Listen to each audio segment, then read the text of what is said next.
Le monde est bien trop rapide, trop complexe, trop connecté pour que nous puissions trouver toutes les réponses au sein de notre groupe et par nous-mêmes. Il fallait donc ouvrir notre champ de vision. Et les raisons les plus importantes effectivement pour porter une dynamique d'open innovation sont la première effectivement l'idée de scanner la disruption, de maîtriser, identifier ces grandes tendances disruptives de façon à jouer soi-même un rôle de disrupteur, pourquoi pas, ou en tout cas un rôle clé dans les années qui viennent sur notre filière métier. Le deuxième, c'est de casser nos propres murs, de multiplier les collaborations avec les entrepreneurs les plus innovants, les startups les plus innovantes de la filière. Et puis le dernier point, ça permet aussi une transformation de notre organisation, de nos compétences en interne. Il faut donc développer les compétences clés pour l'open innovation et puis embarquer, sensibiliser l'ensemble des collaborateurs à cette dynamique d'open innovation en mode start-up. C'est vrai, quand on parle, la disruption, c'est vrai, vient d'ailleurs, mais la transformation doit vraiment venir de l'intérieur.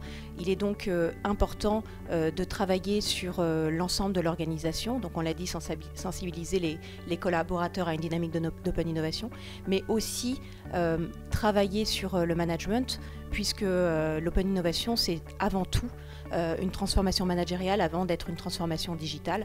Il faut donc limiter le risque de voir des hiérarchies venir bloquer ce système d'open innovation.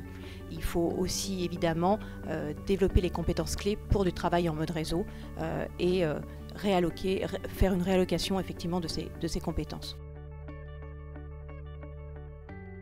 Évidemment, les RH doivent être un acteur extrêmement puissant de cette démarche d'open innovation. Premièrement, parce qu'on l'a vu, ils doivent réfléchir aux nouvelles compétences nécessaires aux nouveaux modes de travail en mode réseau.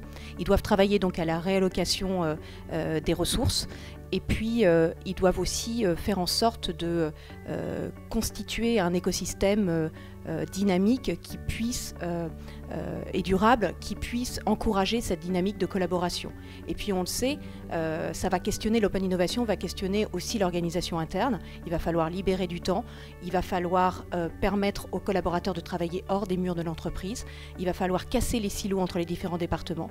Et c'est pour toutes ces raisons que les RH doivent être moteurs et aussi aider beaucoup à ce mouvement.